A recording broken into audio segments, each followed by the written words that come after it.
I have been looking for a reason to remaster the story of Matthew Malloy, the most powerful mutant in the history of Marvel. This is Charles Xavier's Last Will and Testament. What this does is this picks up in Charleston, South Carolina, a year before the present day at the time this story is being written, where you have Matthew Malloy and his wife. Now, of course, they're arguing with each other, the fact that he's on his computer all the time and so on and so forth. In the middle of the conversation, she's eradicated on the spot. And the reason why is because this takes place during the Skrull invasion of Earth in Secret Invasion. But in the midst of this attack, a SHIELD helicarrier shows up and it basically destroys the Skrull that was going to kill Matthew Malloy. Here's the kicker about all of this. Yes, it's actually happening. No, this is not Matthew Malloy altering reality, but you will see just how powerful this guy is. Because what it does is it switches over to Jennifer Walters' She-Hulk and one of the few useful moments that she has in Marvel Comics, where she receives the last will and testament of Professor X. And so what you do following that is you switch over to Matthew Malloy a year later in the present day. And Matthew is making his way through Newberry, South Carolina, and he ends up coming across Alana, who was his wife's sister. But the trauma of seeing his wife die has, one, left Matthew Malloy in a state of depression, if we're being honest, right? PTSD on some level, most likely, but also the inability to cope with his powers. Now, we'll answer the question why we'd never seen his powers before, but what happens is that when Alana starts poking and prodding, trying to get him to talk about the loss of his wife and how it's affecting him and so on, the guy lashes out and obliterates the entire town in the blink of an eye. And so following that, you switch to Jennifer Walters, who shows up to the X-Men, technically to the Jean Grey School for Gifted Youngsters, and says, we need all the X-Men here. Now, the reason why is because this story takes place after two major arcs in Marvel Comics regarding the X-Men. The first was Avengers versus X-Men, which we have covered, and the second is Schism, which we also covered. And in fact, I'll make like a little mini playlist that has a link to both the videos and any other videos that we mentioned in this video. It'll be in that playlist for you to check at the end of this video. So it's a lot of mentions of the word video. Avengers versus X-Men, the big takeaway with regards to this story is that was the story where Cyclops killed Professor X, hence the reason why we have his last will and testament, why it is that he's dead. Schism was also a story in the X-Men comics where there was a rift between Cyclops and Wolverine on how things should be handled by the X-Men. Cyclops had become more and more militant, very similar to like the old school Magneto from like the 1980s in Marvel Comics, right? By any means necessary. Wolverine was a lot softer, and so Schism was the story arc where they basically split the X-Men, that Cyclops took off to the old Weapon X compound up in Canada, and he had his X-Men team, and then Wolverine renamed the Xavier School for Gifted Youngsters to the Jean Grey School for Gifted Youngsters, which is here. And so switching back to Matthew Malloy here for a second, one thing to know is that with Newberry basically wiped off the map, this draws eyes, right? Specifically, it draws the eyes of Maria Hill. Kind of an important thing to know here is, yes, Maria Hill is dead in the Marvel Cinematic Universe. A lot of you guys know that from Secret Invasion. In Marvel Comics, you had Nick Fury, who was the director of S.H.I.E.L.D. for the longest time. Eventually, Nick Fury basically takes off. You eventually have Iron Man, who becomes the new director of S.H.I.E.L.D. and the events leading up to Marvel's Civil War event. And then after Secret Invasion, he's replaced by Norman Osborn, where you get Dark Reign. And then once Norman Osborn gets the boot, Maria Hill takes over. So that's why she's the current director of S.H.I.E.L.D. at the time this story is being written, which came out in around 2013. But she approaches this guy, right? She's like, my name is Maria Hill, the commander of S.H.I.E.L.D. Do you know what that is? Do you understand me? And he's like, yes. And she's like, who am I speaking to? And he's just kind of like, you're a robot? And she's like, no, I'm a human and I'm talking through a robot and all that kind of stuff. But where she asks him what his name is, he says, Matthew Malloy. And she's like, did you create this situation? And he's like, what in the world are you talking about? And she's like, did you make this mess? And so a lot of what's happening right now, S.H.I.E.L.D. doesn't grasp. They don't know who this guy is. They don't know where he came from. Even Matthew Malloy doesn't understand what's going on. He doesn't understand this power that he has. He doesn't really even understand that he did all of this, right? The guy's just totally, I wouldn't say oblivious, but just no clue what's going on. That's why he's panicking. He's saying things like, what's happening? And Maria Hill's like, I need you to calm down. You're not in trouble. I just want to talk. And he's like, did I kill all these people? There were people here. Like, what happened to everybody? And she's like, have you ever done anything like this before? And he's like, what did I do? Right? Like, what's happening to me? And that's when Maria Hill's like, this guy's out of control. And she orders her soldiers, move in. Now these SHIELD guys come in and Matthew Malloy flat annihilates these guys right off the bat. And so Maria Hill's just like, okay, right? Like all video surveillance and everything is gone. Nothing in, nothing out. And Matthew's just like, what am I? Like, what in the world is going on here? And so this is where we start getting answers, because once all the X-Men are brought together by Jennifer Walters and so on and so forth, that a kind of hologram is presented to everybody where Xavier's just like, okay, so basically I'm dead if you're seeing this. I don't really know how I died, but most likely Cyclops killed me because that guy's been a dick for like the last few years. Kind of saw it coming, but he kind of intros things by talking about, you know, you guys really, really love me and adore me, and what I'm about to tell you is gonna sound really, really shady, but like bear with me here. And he talks about with using Cerebro, right, the device that he uses to detect mutants across the world. He says, one day while the original X-Men were out on a mission, I was using Cerebro to attempt to keep tabs on Magneto and other such concerns when a very unique signature appeared. Something I had not seen before. It was most definitely a mutant signature, but there was something different, something more powerful. At first, I was worried that the machine was broken, that I had basically misused it, but it wasn't, and I had not. It was the largest mutant power signature Cerebro had ever registered. Now, this is something that I want you to keep in the back of your head when he says this, because his recollection of all this is long before the events of like House of M, Scarlet Witch with the Life Force, altering reality on a universal scale and so on and so forth, and even affecting the multiverse, which is something we found out in the old X-Men Legacy comics when she basically took away 98% of the mutant population's powers. That affected the multiverse. Kind of a cool little tidbit for you guys.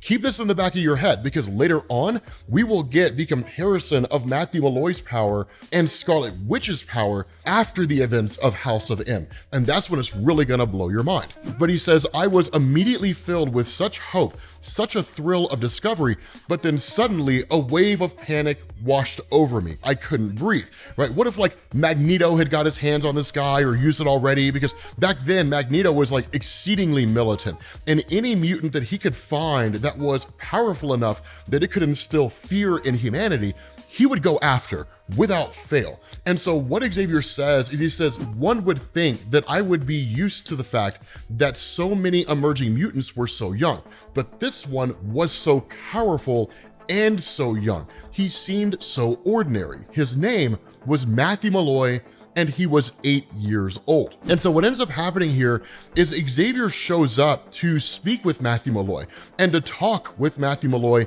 as his actual self. But one of the things he sees is that Matthew Malloy's playing with dinosaurs. But what Matthew starts doing is he brings the dinosaurs to life, and they start playing with each other.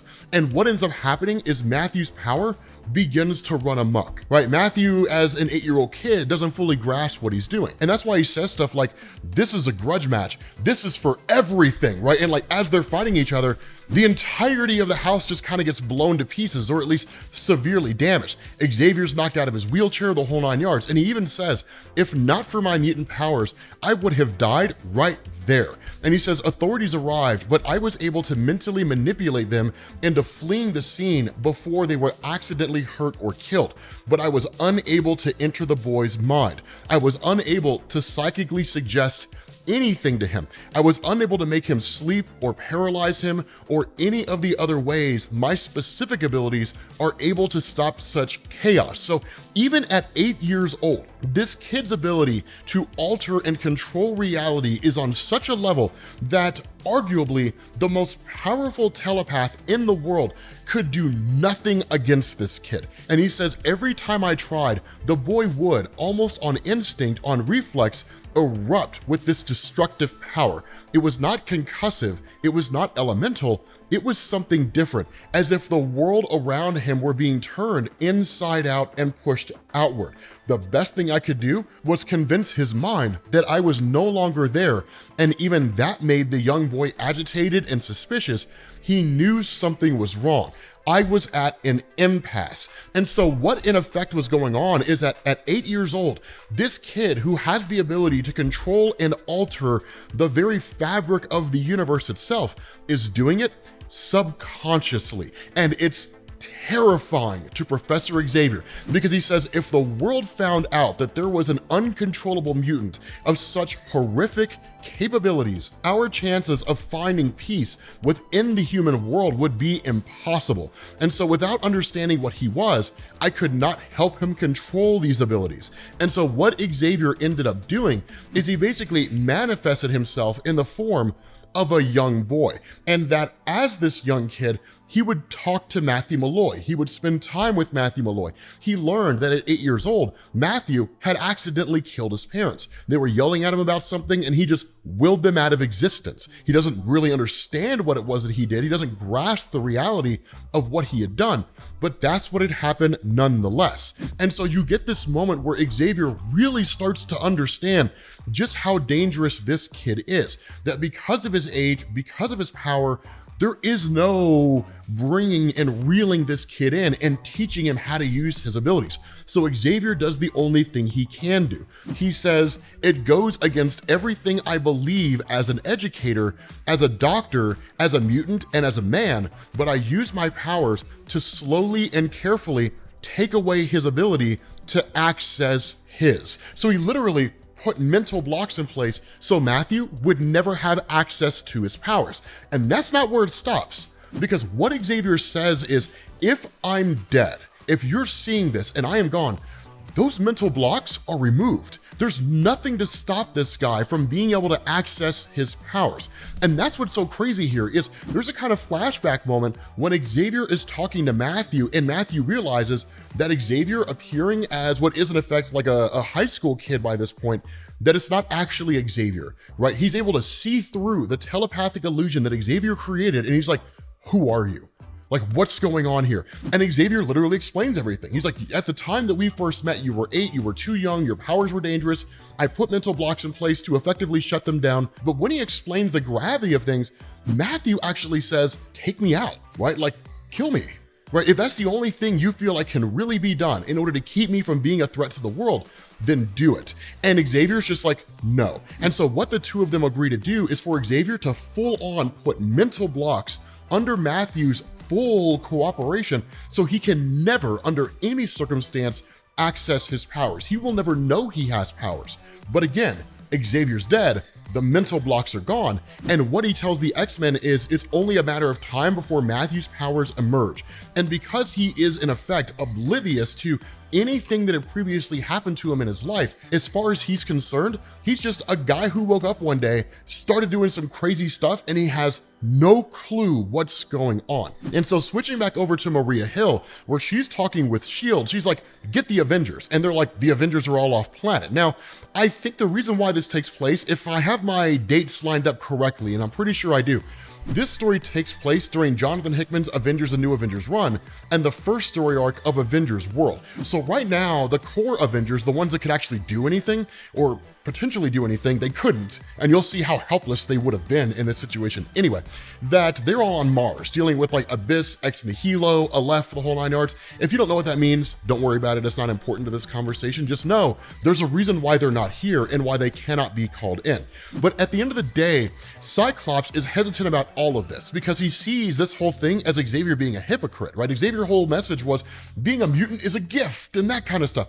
And now there's this situation where this kid had godlike power and would almost be this just godly figure, almost kind of like a true legitimate messiah among the mutant population. And Xavier shuts his powers down. Now, a lot of this just feeds into like the disillusionment that Cyclops had with Charles Xavier ever since the Deadly Genesis storyline in Marvel Comics leading up to Avengers vs. X-Men. Again, that's just kind of where the disillusionment started. But basically, Cyclops questions all of this. And so picking up with Matthew Malloy, one of the things to know is that because this is all new to him, he's learning how to use his powers as he's using them. And so that's why, like, even though he annihilated all these S.H.I.E.L.D. soldiers, he actually starts the process of resurrecting them from the dead, right? It's nuts. Like, he kind of brings them back for a moment. It creeps him out too much, and then he ultimately just kind of lets them go. But following that, S.H.I.E.L.D. brings in Exodus, Benedict Paris, or Paris, if you want to call him that. The idea here is that Exodus is one of the foremost powerful telepaths in Marvel Comics. If we're just going on a headcanon hierarchy here, I would say Jean Grey with the Phoenix Force, Rachel Summers with the Phoenix Force, which you'll see Rachel Summers in the story, Professor Xavier alongside Emma Frost, kind of sharing the number 3 spot, and then Exodus. But again, because you have different writers who are writing stories in their own vision, that order shifts around like the changing wind. So it's not static, right? You know, it just kind of shifts and changes and whatnot. But understand, Exodus is ridiculously powerful when it comes to telepathy. But what he does is he kind of forces himself into the mind of Matthew Malloy. He figures out what his name is, and he figures out he's a mutant. He recognizes the name Charles Xavier, and then Matthew Malloy is like, don't, and just shuts down Exodus on the spot, cripples him, and fries his brain, just like that. I mean, it's nuts, right? I mean, this is like what he could do to Charles Xavier, right? Just like destroy this guy in an instant, right? It's just crazy how powerful he is. And so what you get is S.H.I.E.L.D. realizing that it's a mutant. They end up approaching the X-Men. And this is when you get this confirmation, because while S.H.I.E.L.D. is trying to find the X-Men, Beast is using Cerebro to search the world to try to find this kid, and he locates him. Now remember, this happens after the events of House of M, the Scarlet Witch at the peak of her power, right? What Beast says is he says, X-Men, this is Beast again. This mutant has awoken, and he's more than Omega level. He's more powerful than any mutant signature we have ever seen before. Charles was right. This is the one we may not come back from. Now, for those of you guys who don't recognize the term Omega level, it is probably something that you will see in X-Men 97, fingers crossed. Marvel mutant powers have a hierarchy that you start with beta level, like the lowest level. This is like Mystique. She can shapeshift and look like people, but that's about the extent of it. Then you go to someone like Vanessa Carlyle, Copycat. Not only can she shapeshift to look like other people, she can copy their powers. So she would be like an alpha level mutant, potentially bordering on Omega level, depending on whose power she copies. Then you have Omega level mutants, and then beyond Omega level mutants.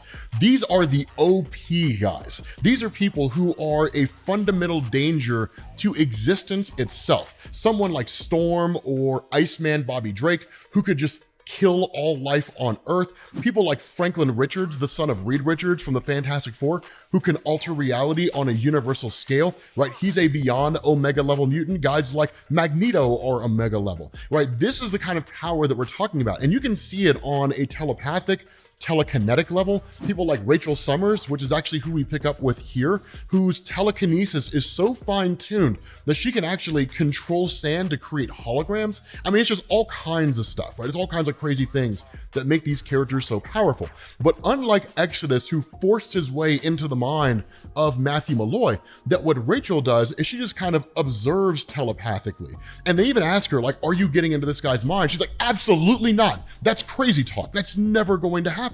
And so they ask, like, what is he doing? And she's like, it looks like he's practicing. He's learning how to use his powers, right? He's learning how to alter the fabric of reality. He's learning how to resurrect bodies from the dead, how to turn dead bodies into basically animated or reanimated puppets for his own use. This kid's powers are on a whole different level. Nothing is beyond his ability to achieve. And so what ends up happening is Rachel sends a telepathic projection of Professor Xavier and the Avengers and the X-Men alongside Doctor Strange to appear to this guy. Now, it also includes the Fantastic Four, but basically the entirety of the superhero community. But basically, her offering this projection is kind of an attempt to use or draw on his memory of Xavier and how he perceived him to talk him down, calm him down, and get him to hand himself in. And for the most part, she's kind of successful. But then he sees through the illusion. He's like, no, Professor Xavier's dead. You're not Charles Xavier. Who are you? Right? And it's just like, you need to calm down, right? You got to chill. You got to relax. He's like, no. Right? And he just like shuts the whole thing down. And because he traces her back to a helicarrier, this guy waves his hand, the helicarrier snaps in half and crashes down to the ground. Now, again, you're seeing low-level reality warping here, and you're seeing low-level alterations of things, but it gets crazy. It gets absolutely bonkers, because with all these guys, this helicarrier crashing down, Matthew actually starts plucking people out of reality and sending them to different locations, effectively to safety. And so that's when you pick up with Cyclops, who's just like, okay, so here's the thing. we need to just straight up talk to this guy. But because Cyclops is very much still exceedingly militant in the sense that he's kind of planning for, and at least has been for quite some time, creating a military uprising, a mutant uprising against the human population, the mutant revolution, he sees Matthew Malloy as somebody that can further that scheme. And so what you get here is you get Cyclops and him talking. And the idea here is that Cyclops tries to bring him in. He's like, read my mind and understand that one, you and I have very similar stories, and that two, I am not a threat. In the same way that Matthew has seemingly just woke up one day and had all these powers, and these memories are starting to come back. So he is recollecting his time with Xavier, the mental blocks that were put in place and all that kind of stuff. Cyclops shows him, that Cyclops's eyes are portals to a dimension of just raw energy, just pure concussive energy. And so when he opens his eyes, that concussive energy just comes blasting out. So the only way for him to control his powers is to wear ruby quartz glasses or to close his eyes. But Charles Xavier showed up, and the two of them worked alongside each other. They built the X-Men, but no matter what the X-Men did, they could not find a peaceful coexistence with humans and mutants. Then he starts going into things like Deadly Genesis, learning about a secret X-Men team that he didn't know existed, a brother that he didn't know he had, these secrets that Xavier would keep. And so he kind of creates this sort of narrative that Cyclops and Matthew Malloy are victims of Professor Xavier and his duplicitous attitude and his duplicitous acts. And even then, Cyclops starts to lose control of the situation quite readily, because where Matthew Malloy starts freaking out and panicking, right? He's not a straight villain. He feels remorse over the lives that he's taken. So he's wrestling with these newfound powers. He's still struggling with the PTSD of his wife's death. He has no clue how to control himself. That Cyclops tells him, you're not the first one in which humanity has feared because of your powers. And he points out Apocalypse, right? The ancient Egyptian demigod who was depicted very poorly in the Fox film. Jean Grey when she was the Dark Phoenix. The list goes on and on and on and on. And so Cyclops says, you can control this. Empty your mind, control your breathing. And where Matthew asks, what are you? The response to Cyclops, I'm your friend. But Matthew Malloy starts to lose control. And in the midst of all of this, you have Cyclops who realizes there's seemingly nothing that can be done here. And so with the help of Illyana Rasputin, right, the sister of Colossus, she uses magic and so on, the two of them teleport away. But at the end of it all, Cyclops teleports back once Matthew Malloy regained his composure, right? Because if he had stayed there, he would have just been annihilated in this kind of psychic blast. But as the two of them are talking, you end up having the arrival of Magneto, which is the question that I'm sure a lot of you guys were asking. Where is this guy? Now, Magneto is far less militant than he used to be. He's far less extreme than he used to be. And again, in a lot of ways, Cyclops now is what Magneto used to be, or at least at the time this story was written, some, 9-10 years ago.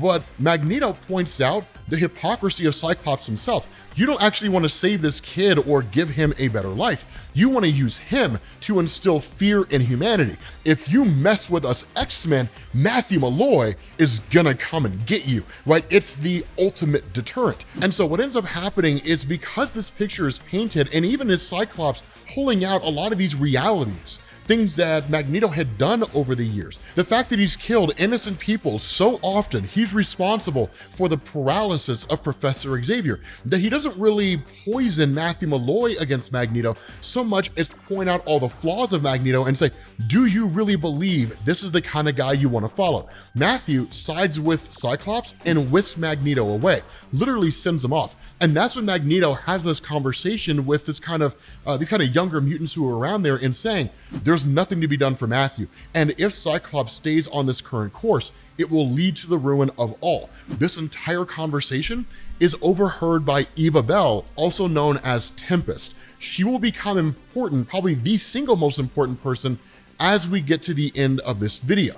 But the big caveat to all of this, with everything happening, S.H.I.E.L.D's been watching the whole thing go down, and they have long since come to the conclusion that Matthew Malloy is too dangerous to be kept around. And so, as one of the craziest displays of this guy's power, S.H.I.E.L.D. fires off all these missiles into their area and kills everybody, right? Like, Illyana Rasputin is killed, Cyclops is killed, and Matthew Malloy is killed. And so as the SHIELD agents are making their way through, they're analyzing the whole area. They're like, yep, everybody's basically dead, right? Like Matthew Malloy's been neutralized and yada, yada, yada. Matthew Malloy resurrects himself from the dead. And it's like, did you just try to kill me? Right? And it's just like these guys like have no idea how to process what they're seeing. And Matthew Malloy waves his hand. These guys are incinerated on the spot. The shields, the helicarrier, the whole 9 yards, it's all destroyed. Not only that, Matthew actually tries to resurrect Cyclops and Ileana Rasputin, and he's not able to do it. He's not able to pull it off. Now, we're not given a definitive answer as to why that's the case. Seemingly, it's tied into his confidence and so on and so forth, but he in turn shows up to the Xavier mansion, or really to the Jean Grey School for Higher Learning, and he ends up coming across Emma Frost. Again, probably the third most powerful telepath on the planet. She immediately starts lashing out at him because he killed Cyclops, and in a moment of panic, he destroys Emma Frost, like he kills her on the spot. Like that's it, right? I mean, you guys are noticing there's a lot of a lack of control here when it comes to this guy. Like people are just being killed off left and right. And so what you do is you switch over to Tempest, Eva Bell, who's gone back in time to find Xavier in the very early days, because Eva Bell has the ability to manipulate time. She can stop time, she can travel through time, she can do all kinds of stuff with it. But the thing here is she grabs Xavier from the younger years and she brings him to the present day and presents him to basically the X-Men. And between all of them, they end up constructing this kind of plan. But the bigger event that's going on here is that with Matthew Malloy here and Emma Frost being killed, Storm, Beast, these different mutants, they all start attacking Matthew Malloy because they see him as a clear and present danger, and he kills them all. He destroys every single X-Man in existence, all of them who are there. And this is when you get to what is arguably the most reviled ending to the history of a comic book, because Eva Bell takes Professor Xavier back to Matthew Malloy's parents when they were supposed to meet, and he uses his mind and he makes it so they never meet. And then Matthew Malloy's never born, and the story ends. With that being said, guys, we're gonna bring this to an end. I'm not even lying to you. That's exactly what happens. It's exactly how the story ends. They just go back in time and stop Matthew from being born. And like, that's it.